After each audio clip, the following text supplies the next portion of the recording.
What about you? On the ramp today, well, on tables at the minute, it's a wee Fiat Punto. We're going to have a wee look. The punter wants these headlights sorted.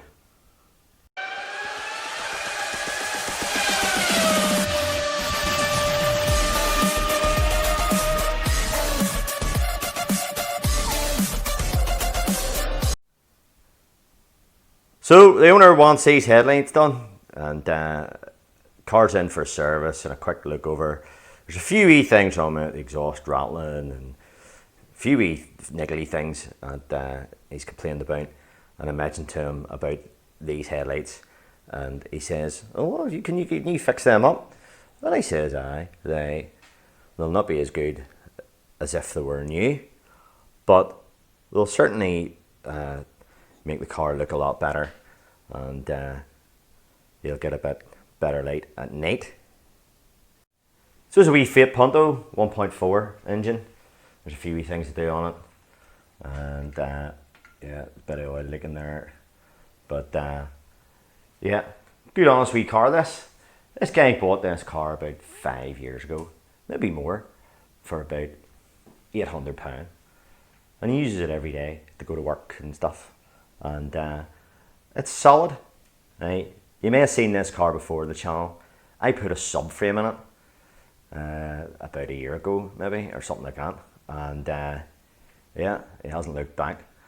Otherwise the car would have been scrap, but we got a second-hand subframe and it wasn't too bad. This is a really honest wee car. You know, it's not going to break any land speed records, but wait, I tell you, see if that time belt breaks, nothing happens. It's a non-interference engine. You just time her up again and away you go. But anyway, on to these headlights. Okay, so the first thing I do is throw a throw over there, an old blanket over the engine. Obviously this engine is stone cold. Hopefully I don't need to tell you that, but there you go. Now, what I'm going to do and the way I'm going to do this is the way that I do it. Now, I'm sure everybody might chime in and say, "Oh, I use this stuff," or "I do it this way," and the only answer I can give you to that is good for you. But this is the way I do it. But in this video, I'm going to show you things that maybe you don't need to do, or things that you do need to do, and we're going to do it in such a way that these things will not glaze over, so make it a wee bit more longer lasting. There's a lot of guys out there that'll do this. They'll give us a quick rub, away you go, and there's a significant difference in the before and after, but it doesn't last. So this will last hopefully longer than most jobs, you know. Okay, so first up on this particular one, this is particularly bad. So we're going to sand it with sandpaper. So we're going to use a very fine grit. So that's 1500. So 1500 to 2000 is the sort of grit strength you want to start off with here. That's all you should really need. And this is for heavily soiled examples, and it's to get rid of that first surface layer there.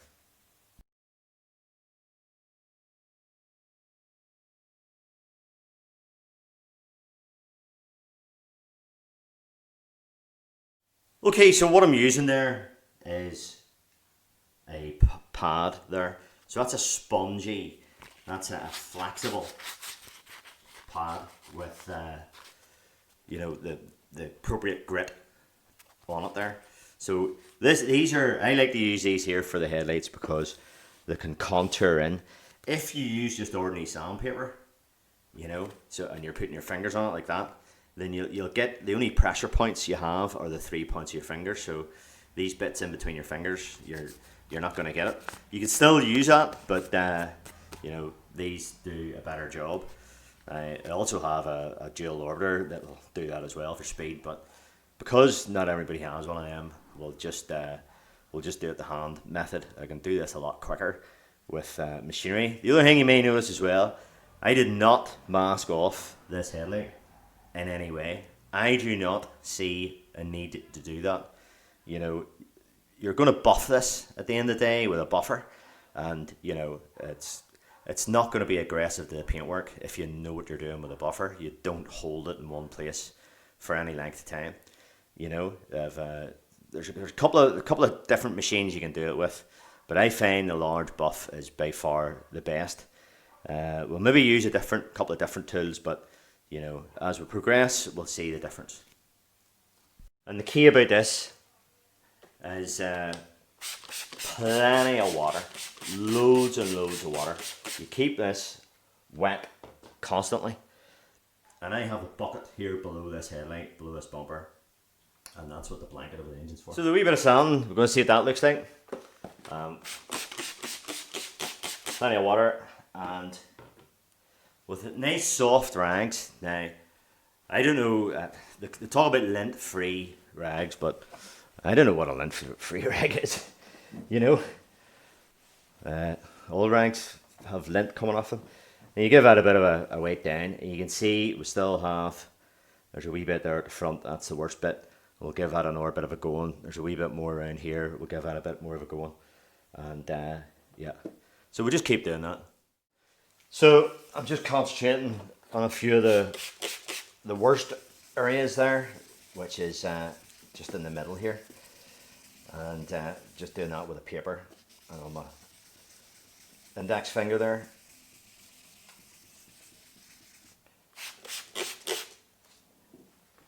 We'll just wipe it off to see how we're getting on.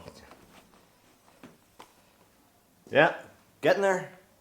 This is what you'll end up with. A nice grazed look there. And yeah, that looks the part. As it's dried out, it's completely clouded over. So that's what we want. Okay, so it's all cloudy, as you can see. So we're going to buff that. So we're going to use a variable speed machine polisher.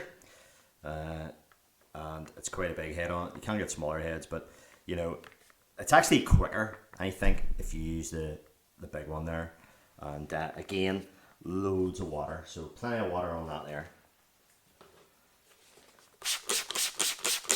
Good soaking on that. So water is the key. And the stuff I'm going to use today, the cutting compound, is this stuff here. This is Ferracla. And there's a lot of guys in the detailing world that I know, and they sort of don't like this stuff because it's messy. It goes everywhere, and when you vary up the speed, when you bring the speed up in the machine polisher, this stuff splatters all over the place. It is really messy. So you make sure you're wearing. Don't be wearing your Sunday best when you're doing this here.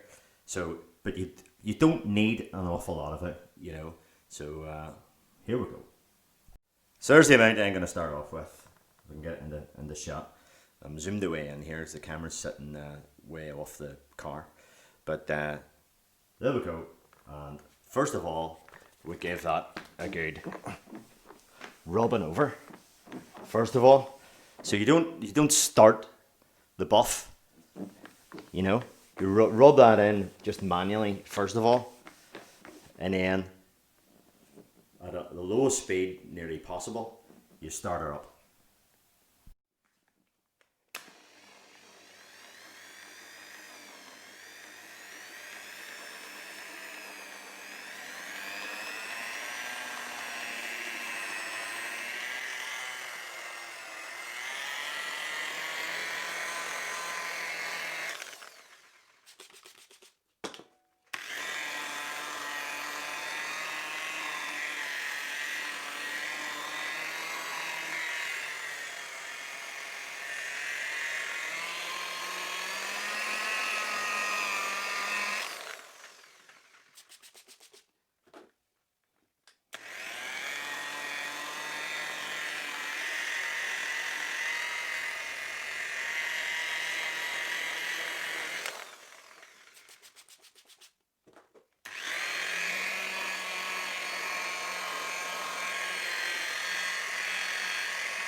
Right, let's see what that looks like.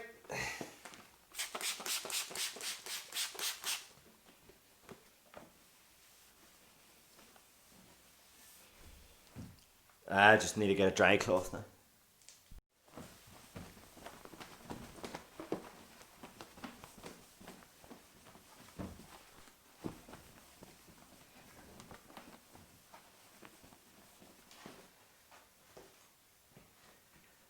Right, it's not looking too bad. There's still a bit of crazing around here. It's never going to be perfect. There's a wee bit around here, so we'll just go over what we've missed. Right, we'll just give it another once over there, and same thing again. Yeah. There's a wee bit of soap in that water, a wee bit of fry liquid in that bottle there. It doesn't really matter. It's bubbly a wee bit. We'll try soft cloth. Softest cloth you can get your hands on.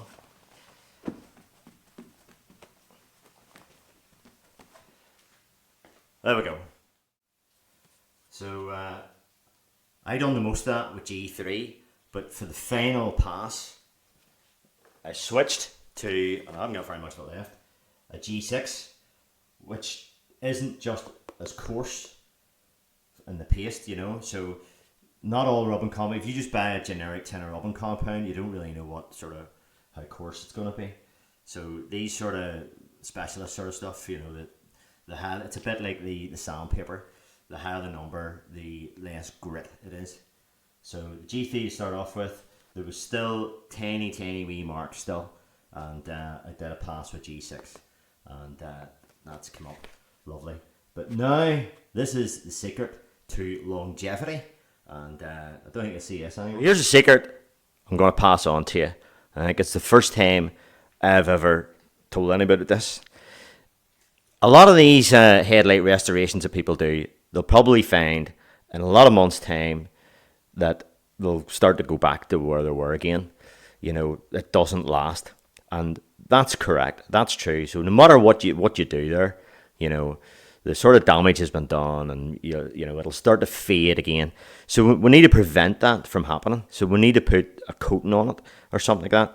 Now, what I've found, which is readily available, especially if you live near the coast and there's boats about, is this stuff.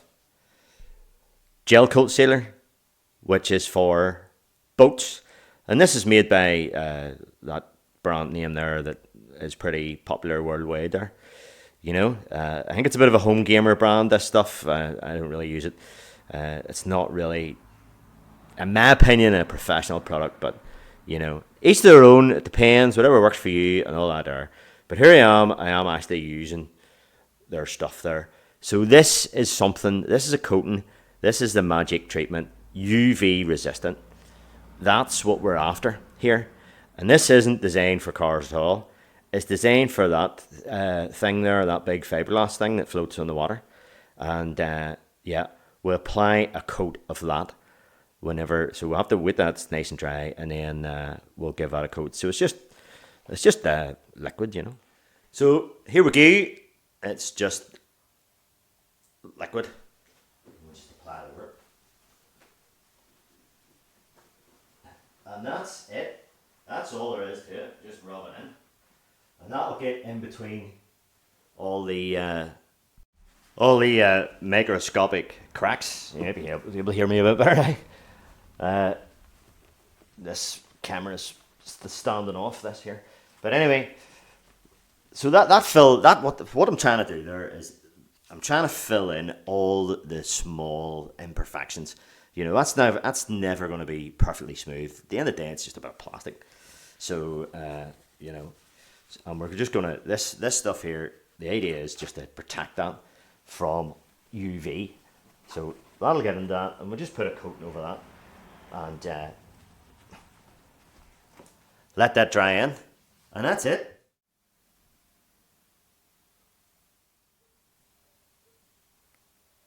So there we are now. One down, one to go. That one there was by far the worst than that one there, you know. But what I'm going to do now is I'm now going to tackle this one here, but I'm not going to do it by hand. I'm going to use a DA, so a dual orbiter with 2000 grit on it, and take it nice and gently, you know. So The thing about using the machine polisher, you know, there's corners of the paintwork, and you don't want to hold it for too long in one position. As you saw, I always use a sweeping motion, and then I'm varying my speed, not super fast. You know, start off at a slow speed and then build it up gradually. So in that particular polisher, it was 1, 2, and I never went any more than speed 3. So and it's not inexpensive. That particular one I have is an old cheap one, but nevertheless, it does the job. And you use a soft as you can get pad on the polishing, and a good thick one. So you're able to manipulate it around the corners. You know, so it needs to be able to follow the contour of the headlight and get into the corners. And as I say, the corners of the wings and the paintwork, just don't hold it on at that point. You know, just don't go anywhere near it. And you know, just keep an eye on what you're doing whenever you're doing that. And you know, even if you did mask it off, like I just don't see what masking's going to do. Is it going to protect that from that machine polish? It'll just rip it off. But anyway, there we go. Maybe you got something out of it. That's the way I do it. That's the stuff I use, that freckle stuff. It is messy. I do also have some 3M products which are more oil-based, which don't make as much of a mess. It is horrifically expensive, but you know, it is what it is. So that freckle stuff does a good job. I'm pretty happy with it. And well, it's a tube of that there is about 15 or 16 quid. It's dear enough. But anyway, there you are. Thanks for watching, as ever, and all the best, and bye-bye.